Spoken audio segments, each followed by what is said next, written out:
Om Swastiastu. Selamat malam Bapak dan teman-teman semuanya.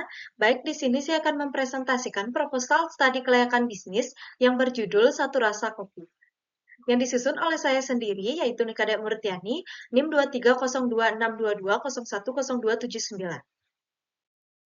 Baik, untuk latar belakangnya, yaitu kopi merupakan salah satu komoditas unggulan di Indonesia yang memiliki nilai ekonomi tinggi dan budaya konsumsi yang kuat di berbagai kalangan masyarakat. Saat ini, tren minum kopi tidak hanya sebatas kebutuhan akan kafein, tetapi telah berkembang menjadi gaya hidup yang identik dengan tempat bersantai, berdiskusi, dan bekerja. Hal ini membuka peluang besar bagi perkembangannya bisnis kopi shop di berbagai daerah. Melihat potensi tersebut, Satu Rasa Kopi hadir sebagai usaha kopi shop yang mengusung konsep Satu Rasa Banyak Cerita, yaitu menghadirkan pengalaman menikmati kopi berkualitas dengan cita rasa khas yang dapat dinikmati oleh berbagai kalangan. Selain menyajikan minuman kopi berkualitas dari biji kopi lokal pilihan, Satu Rasa Kopi juga menawarkan suasana tempat yang nyaman dan estetik untuk bekerja, belajar, maupun bersosialisasi. Selanjutnya yaitu maksud dan tujuan. Maksud dari penyusunan proposal studi kelayakan usaha ini adalah untuk menilai dan menganalisis kelayakan pendirian Satu Rasa Kopi sebagai usaha kopi shop yang berorientasi pada kualitas produk, pelayanan, serta pengalaman konsumen. Dan tujuannya yaitu yang pertama itu mengetahui potensi pasar dan peluang Satu Rasa Kopi di lokasi yang direncanakan. Yang kedua itu menganalisis aspek-aspek penting seperti aspek pasar, teknik manajemen, dan keuangan dalam pendirian usaha. Yang ketiga itu menilai tingkat kelayakan usaha Satu Rasa Kopi secara keseluruhan agar dapat dijadikan dasar pengambilan keputusan investasi. Yang keempat itu memberikan gambaran strategi pengembangan usaha agar Satu Rasa Kopi dapat bersaing secara berkelanjutan di industri kopi shop. Selanjutnya ada aspek manajemen dan organisasi. Profil usaha. Nama usaha yaitu Satu Rasa Kopi, bidang usaha kopi shop dan minuman kekinian. Bentuk usaha yaitu perseorangan, lokasi usaha di Jalan Gajah Mada nomor 26 Semarapula, Klungkung, Bali. Jenis produk yaitu minuman berbasis kopi, non-kopi, dan cemilan ringan. Slogan atau tagline-nya yaitu Satu Rasa Banyak Cerita. Dan berikut ini adalah struktur organisasinya. Selanjutnya yaitu uraian tugas singkat dari struktur organisasi yang tadi, yaitu yang pertama, pemilik atau pemimpin itu bertugas mengambil keputusan utama, mengawas jalannya usaha. Yang kedua itu manajemen operasional, yaitu bertugas mengatur kegiatan harian, jadwal kerja, dan kualitas pelayanan. Yang ketiga itu ada barista, bertugas meracik dan menyajikan minuman. Yang keempat ada kasir, yaitu bertugas untuk melakukan transaksi dan pelayanan pelanggan. Yang kelima itu ada pramusaji, yaitu menjaga kebersihan dan kenyamanan area coffee shop. Yang keenam itu ada administrasi keuangan, yaitu mengatur keuangan, pembelian bahan, dan laporan keuangan. Selanjutnya ada aspek hukum. Agar usaha berjalan secara legal dan aman, Satu Rasa Kopi akan dilengkapi dengan dokumen-dokumen perizinan sebagai berikut.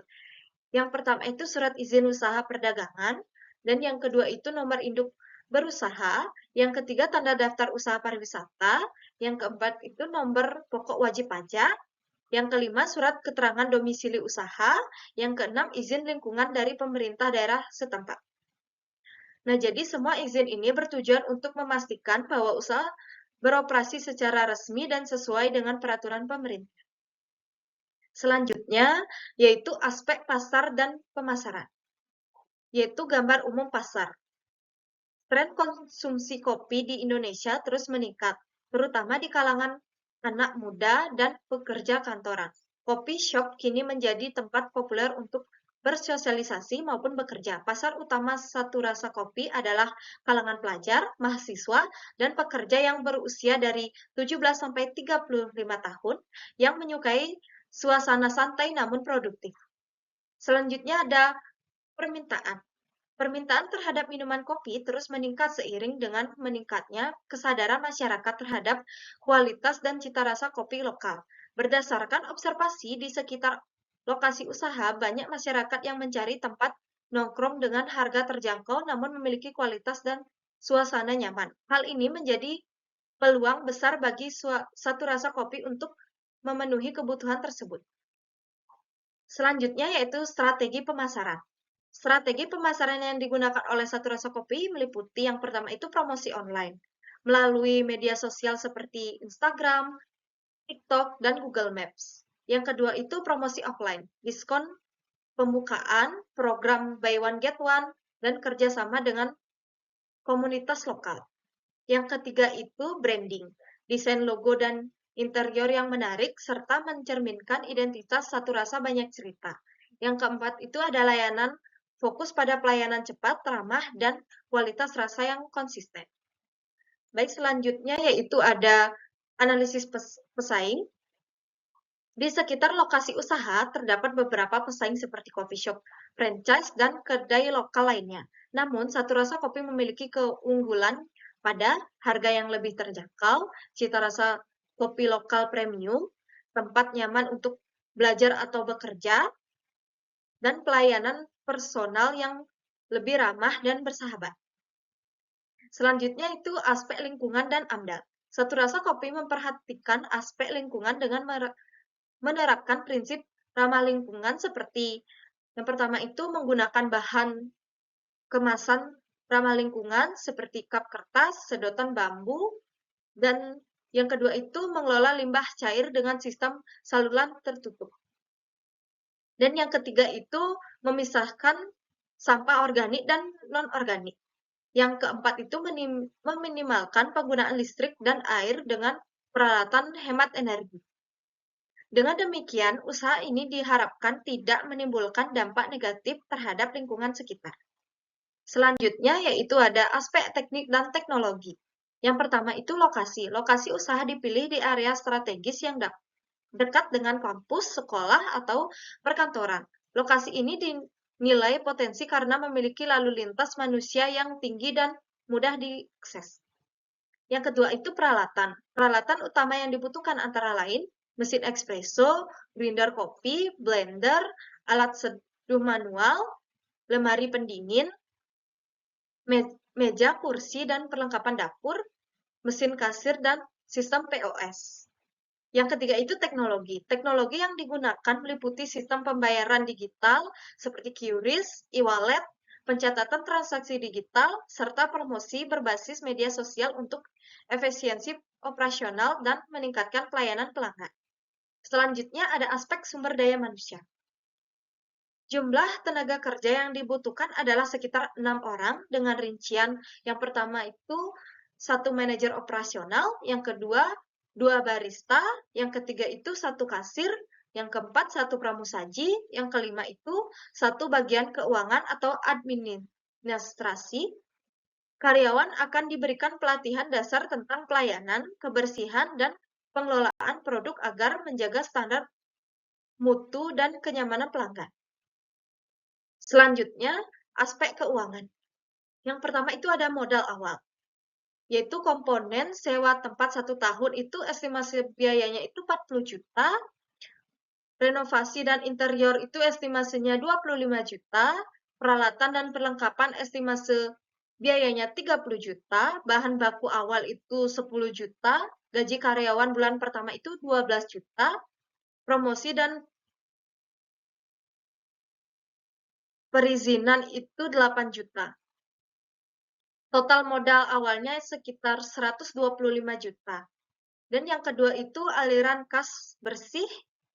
Asumsi perhitungannya rata-rata penjualan 70 gelas per hari. Harga per gelas yaitu 20.000. Hari operasional yaitu 30 hari per bulan. Pendapatan bulanan yaitu 70 dikali 20.000 dikali 30 hari sama dengan 42 juta. Selanjutnya biaya operasional bulanan.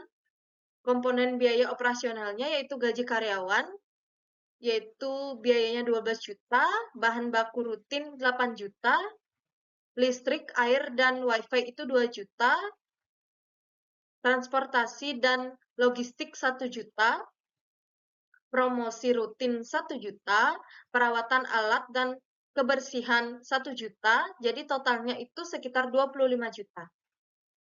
Selanjutnya laba bersih bulanannya yaitu pendapatan bulanan 42 juta, biaya operasionalnya 25 juta, aliran kas bersih yaitu per bulannya yaitu 17 juta. Aliran kas bersih tahunan 17 juta dikali 12 bulan yaitu mendapatkan sekitar 204 juta per tahun. Yang ketiga itu analisis kelayakan investasi.